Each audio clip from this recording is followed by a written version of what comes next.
Here's a guy who thinks he has 3 reasons why atheism doesn't make sense. 3 reasons I believe atheism makes no sense. I'd like to see a video explaining how the existence of a timeless, spaceless, disembodied mind makes any sense.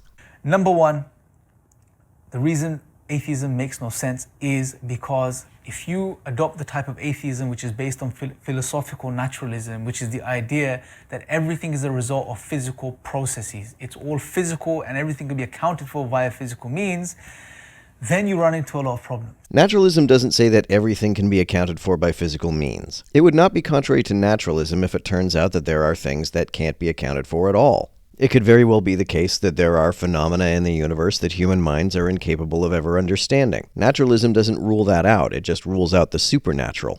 And the first problem is, if you go right down to the foundations, what we're saying here is that everything has happened by accident.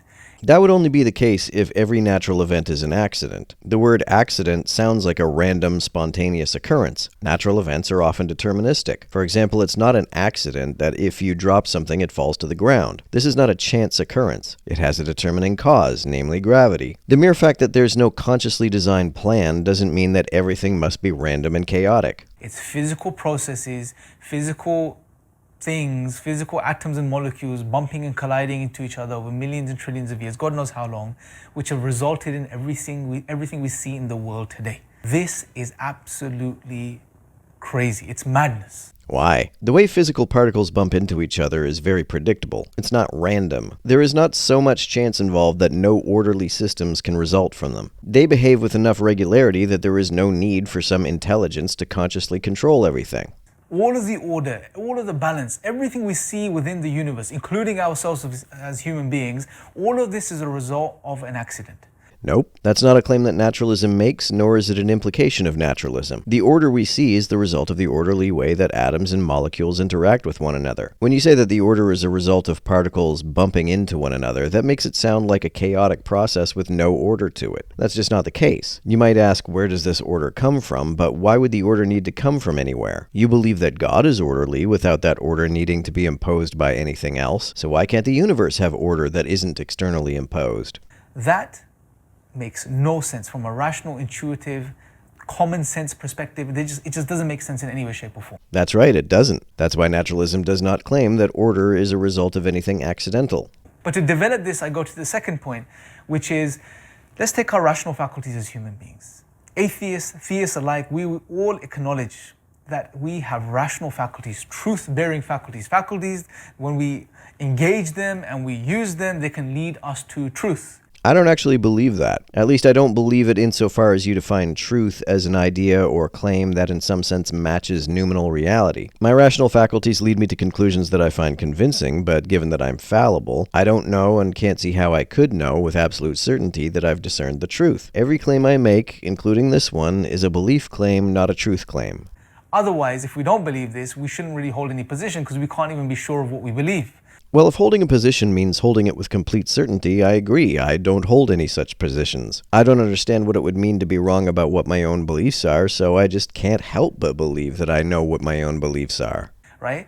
However, on atheism, the type of philosophical naturalism, you cannot account for your rational faculties, your truth-bearing faculties. Nor do I have to, given that I'm not convinced that I do have any such faculties. Even if there's a God, I don't see how I could have any such faculties. Theists seem to think that this problem is solved if there is an all-knowing God that granted us truth-discerning abilities. I don't understand how we could have such faculties without God making us infallible. If you are capable of making any kind of mistake at all, then you can't be completely certain about anything. Do you believe that our truth-discerning abilities are infallible? Do you think that nobody is capable of making a mistake? I think every single one of my beliefs could be mistaken, including the belief that every single one of my beliefs could be mistaken. Why? Well, there is no direct correlation between survival, from an evolutionary perspective, and truth. I agree that beliefs don't have to be true to grant a survival advantage. It even looks as though we are susceptible to certain illusions that cause us to misperceive reality because it makes it easier to navigate reality. This seems to be the case with contrast illusions, for example. It looks as though evolution did shape our faculties for survival rather than figuring out what's true. If it turns out that there's a God, it looks very much like God prioritized shaping our minds for survival rather than discerning truth. So the existence of God does nothing to solve this problem. Now, Hamza's done a lot of research on this, and he's going to be publishing some of this in his revised edition of his book, The Divine Reality. Definitely check that out if you haven't already.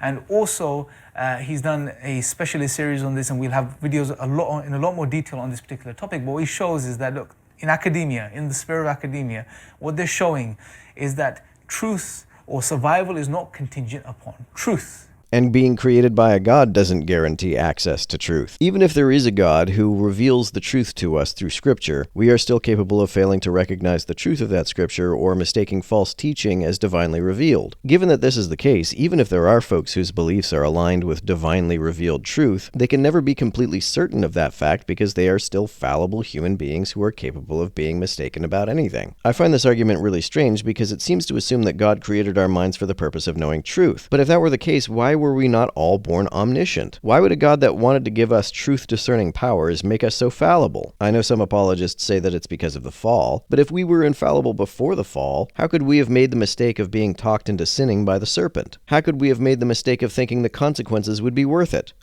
True beliefs as well as false beliefs both can adequately result in survival. Therefore, we have no reason to assume that we have ended up with truth-bearing faculties. That's very interesting. Given that we're fallible, we have no reason to believe we have truth-bearing faculties, regardless of whether our minds were created by evolution or God. Right? He gives some many examples, and there's many examples we can share. I'll just share one brief one with you, just to sort of illustrate the point. Say there's a jungle man, as Hamza says, there's a jungle man, he's in the jungle, he's hunting, and he hears a rustling in the bush, right? Now, he concludes there is a lion, danger, run, hide, and he survives. Brilliant. But is it necessarily a true belief? Is it a rational belief? No. I don't understand how it's not a rational belief, even if it is a false one. If you're in an area where lions are known to be, it's not irrational to inductively infer that rustling in the foliage is a lion that's stalking you, even if that inference turns out to be false. And given that people and other animals routinely make this kind of inference out of fear for their safety, it looks an awful lot like our minds are built to make that kind of mistake, regardless of whether they are built by evolution or God. So here is an example where a false belief can adequately result in survival. And you can even argue that a false belief in some instances could be more beneficial from the perspective of survival. Why? Because it takes less processing, less thinking from that perspective. Imagine he sat there and he had to analyze the bush, wait for it to rustle again, determine whether it was the wind, see if he can see something else which may allow him to conclude it's danger. That type of processing will take a lot more time, which would mean, the chances of survival diminish. Why would a loving God give us brains that diminished our capacity for survival if that's the cost of discerning the truth? What good is knowing the truth if you're dead? And obviously you can go into a lot more detail, but the point being that if you purely base it on this type of understanding, this perspective of philosophical naturalism and peg our rational truth-bearing faculties on evolution, then you cannot account for them. You cannot justify them. At best, you'll have to be skeptical about your rational faculties. And if that's the case, what does that say about your views on atheism that you hold, or your lack of belief in God? It means I have a humility about my beliefs that you apparently do not have. It's self-defeating from that perspective. That's number two. Number three, quickly, is morality. Now, we've seen, guys, over and over again, atheists such as Richard Dawkins, Sam Harris, and so on and so forth, attacking religion, making claims against religion. This is bad, this is evil, this is immoral. Even Richard Dawkins in his new book, Outgrowing God, which we have, by the way, we have a full review of on this channel, make sure to go check it out. He spends, a lot of time in his book attacking what religions have to say, the Bible in particular has to say, and by extension the Quran, as far as narratives and stories and how they're immoral according to him. But the interesting thing is that if you adopt the type of atheism I'm talking about, you have no moral grounding. If you base your morals in God, your moral grounding is no less arbitrary. Even if there is a God who dictates morality to us, there's no objective, non-circular reason why you ought to do what God says. You have no moral anchor. You are in no position to challenge or make or pass moral judgments. Why would I need any such position? If my conscience forces me to obstruct somebody from doing something that is not morally tolerable to me, then I'm going to do it whether there's a God that tells me to or not. In fact, if something is intolerable to my conscience, I'm going to oppose it even if there's a God that commands me to accept it. So what difference does it make? Why? Because again, if it's all down to evolution, if we think of it from that perspective, then everything is evolving and our morals have too evolved. And it's not about truth or good or bad, but what's beneficial for survival. Call me crazy, but a world in which avoiding human extinction is everyone's highest moral priority doesn't sound very scary to me. It's a big problem, right? So, and atheists, many atheists, who adopt the type of philosophical naturalism, they're quite consistent. They say, look, morality at best is subjective. That's it. But others try to fudge it, like Dawkins, and the way he does it in his book is he sprinkles a bit of evolution, a bit of what's up in the air, what's been discussed in society, a bit of moral philosophy. Yet at the end of it, he doesn't give any clear conclusion as to what his position is, and yet he feels he's privileged enough from his worldview to attack religion and what religion has to say. On what basis, I ask him? Why does Dawkins, or anyone else for that matter, need a basis? I'm going to do what my conscience tells me to do, whether there's any other basis for morality or not, so what difference does it make if there is or is not any objective basis? On what basis does he feel he can attack Islam and say this is bad or this is immoral?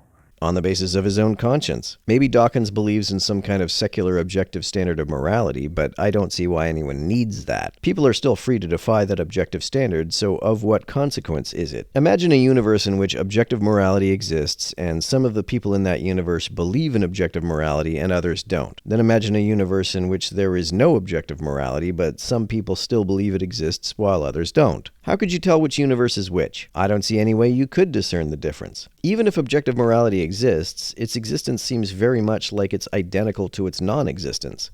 When he seems to suggest, no more than any other atheist, that if he's being honest, that it's all subjective. So you're in no position to attack anything or anyone else. If what you mean by that is that there's no reason why anyone should listen to him when he morally praises or condemns anyone, I agree. I also think that's the case if there is a God who dictates morality, because there's no objective, non-circular reason why we ought to do what God says. So these are sort of three reasons, briefly, as I've summarized, that I believe atheism, just falls apart. And there's many other reasons. Just wanted to mention these three. Why does the fact that morality would be subjective if there is no God mean that there must therefore be a God? That just doesn't follow. That's an argument ad consequentiam.